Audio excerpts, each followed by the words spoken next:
I'm Charreah Jackson, strategist and author of Boss Bride, the Powerful Woman's Playbook. Today we're here with Samantha Popp. After finding herself in her late 20s with close to $20,000 in debt, Samantha was able to pay off over $14,000 in just 8 months. Now she's unsure about how to plan for her financial future. We're here to hear her story and help her get a strategy.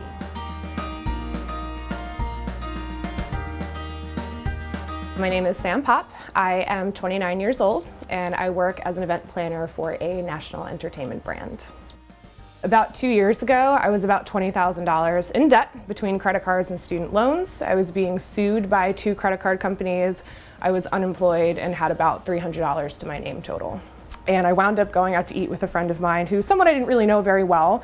And she opened up to me about the really bad financial situation that she was in. And it kind of gave me this permission to talk about where I was at.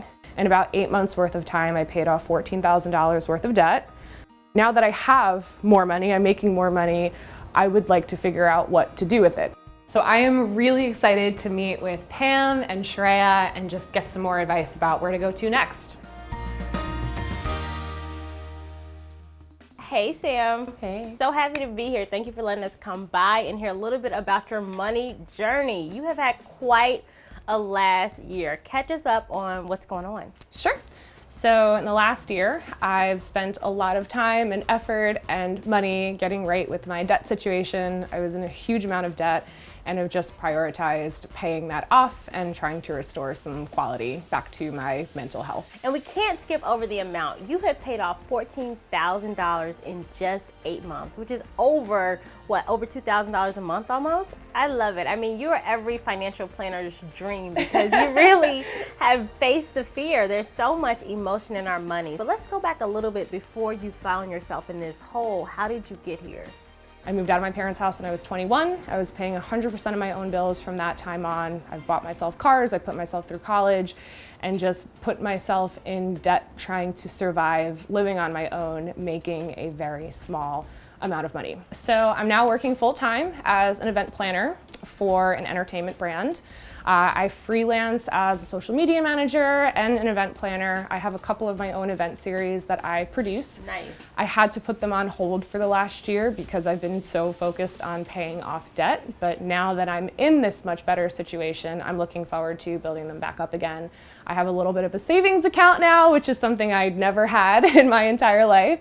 But I still have a lot of that fear and residual trauma of that not so distant past. Got it. So that sounds like you're ready. You have worked very hard for your money. You've worked very hard to pay off over $14,000 in just 8 months. And now it's time for your money to start working a little bit harder for you. So have you started thinking about your future? I know you mentioned your savings account. Do you have retirement accounts already set up? And have you started thinking about that? That's a great question. I don't have a retirement account set up. I am now in a position of privilege to have the opportunity to save and put my money to work, as before I absolutely did not. Got it. So let's start with your savings plan. It sounds like you already have a savings account set up. When your money comes in, how are you budgeting now how much you save? Sure. So that's also something that I'm still learning about how to save.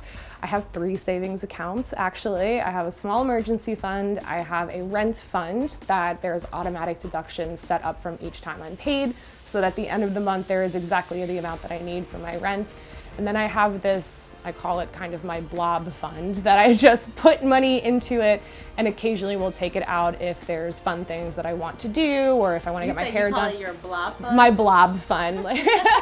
Because there's no reason for it, it's just extra money. I've actually spent the last few months saving up to buy a new laptop because that's something that I need. And once I had the amount of money to buy it, I got really nervous to spend the money and I still haven't bought it. And that's something that I need for my business to get my events back on track, and I'm just so afraid to drop that money. What did you think would happen if you did buy the laptop? I think there is always this fear that if I spend the money, it's never coming back, which logically I know that that's not true, but emotionally that fear is still very much rooted within me. That if I spend the money, it's gone and I'm broke again and I have nothing to fall back on. Got it. So that's the underlying fear, is I'll be broke again and I won't have anything to fall back on. So what you're already doing is we get to reset your mind around there, but also to say, what would it feel like to have comfort that I always have something to fall back on? Because that's what you're building now with the emergency savings fund, and then also as you start to build those retirement accounts, it'll give you that sense of comfort that if the worst case scenario were to happen again, I could be my own rescue. Right. I could be the one who saves myself versus feeling like, oh my gosh, my back is against the wall. So where are you with buying the laptop now? I have not yet bought it. I know that I've told myself in the next 30 days I need to buy it because it's something that I need for my business, and I'm delaying my business, getting back into my business by not having this. Yes, and also I want you to see the laptop as an investment. It's not just something frivolous or something that's an accessory. It's actually a necessity for you to be able to make more money. And this next season, as you plan for retirement in your future, I want you to keep dreaming big. I want you to keep going for the big jobs like you've been doing, going for the promotion, because you have what it takes to really make an impact, not just in your life, but your family and beyond. Thank you. Thank you. It was so good to see you. Thanks for letting us come by. It's my pleasure. Hi, Sam. Hello. Nice to meet you. Nice to meet you too. So I'm Pam. I'm a certified financial planner, and I also run a business called Brunch and Budget, where we meet with people for brunch and talk about their finances. It's delicious. We can go get some later. I'm an accredited financial counselor, and I'm just such a finance nerd. I love talking about this stuff. So I would love to talk a little bit about leveraging my savings a little bit more. I have all of my regular bills automated out of my checking account already, but the rest of the money, I don't really budget anything for, so I'd love to figure out what to do with the rest of that money. I also have the opportunity to open a 401k with my employer. I don't know what to do with either of those and what percentages to work with my current income that I have now. So I would just like to figure out how to make my money work a little bit more for me. I want to start with the budgeting piece. So the first thing is, it sounds like you automate all of your bills, which is amazing. That's usually the first thing that I tell people to do, is figure out what all your bills are, know what's coming out every single month, and really have an idea of what your monthly obligations are. And then the next piece really is the piece that we all struggle with budgeting, is like, where is everything else going? Why don't I have anything left over at the end of the month, right? I like to think about discretionary spending in two categories, the details and the nothing. And so you have the details, which is, I don't need to buy coffee every day, but I need to buy coffee every day, right?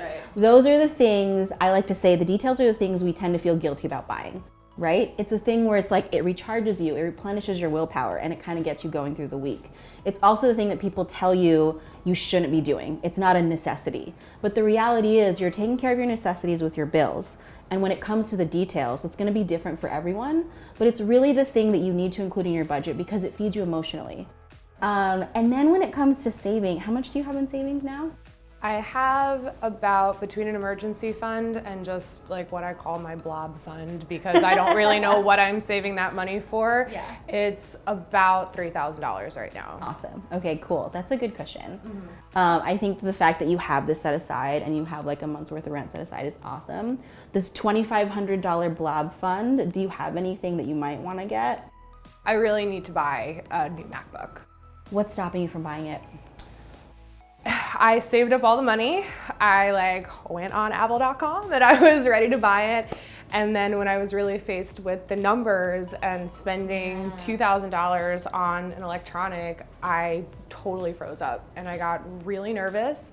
You mentioned that you wanted to use this to start a business. And one thing to think about, especially when it comes to thinking of it as a business investment, is one, it's a deduction, which is nice because then you're going to save taxes. And the other thing to think about is, if it is a business expense, it's something that you're buying with the intention of making money from it. So what you can think of doing is every dollar that you make from it for the business just gets put right back into savings. And so that business income that you're making, it'll replenish that $2,000 laptop so fast you won't even remember that it wasn't there. And then I know you mentioned you have a 401k at work. That's exciting. Yeah, I haven't opened it yet, but Okay. I know that I can do it, and I feel like I'm leaving money on the table by not opening it because I know that my employer matches a little bit. Putting money away in a 401k is pre-tax dollars. Right. And every dollar that you put in, you save taxes on it, which means that your tax bill might be lower in the next year as well, the more you put into the 401k. You don't need to go crazy. I would start with 6% and see how that feels. And then what I usually recommend is to revisit the paycheck every 6 to 12 months and see if you can just increase it by another percent. Like in 6 months, see if you can contribute 7% and then 8% and then up and up from there, because one day you'll find yourself contributing 10, 12%, maybe 13, 14%, and you didn't even realize it because the amount was so incremental that you didn't even feel it in your paycheck. A Roth IRA is the opposite. So the way that that works is the money that you put in there now is after-tax dollars, so you don't get the tax deduction now, but all of the money grows tax-free. And so when you're ready to take it out, then you don't have to pay taxes on it at all. And is there a time limit for when I can take money out of it, or? You have to wait till you're 59 and a half to take money out of the 401k. Okay. Otherwise you pay a penalty. With the Roth, there's like a little bit of a loophole. So what's nice is you have to wait till you're 59 and a half to take out the growth, but whatever you contribute to the Roth, you can actually take out at any time.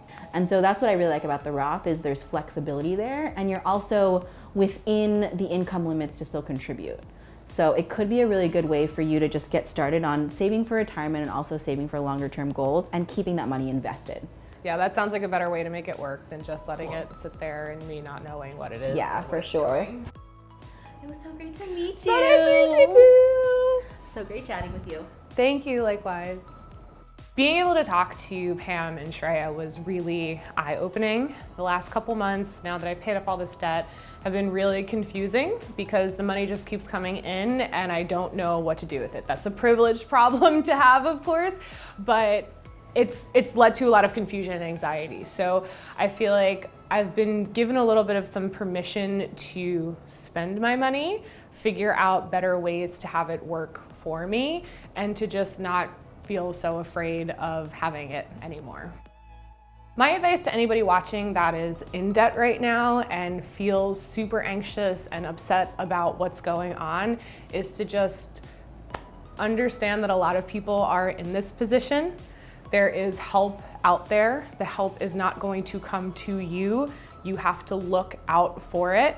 Having somebody that you can confide in and talk to about these kinds of things is going to take a lot of the pressure off.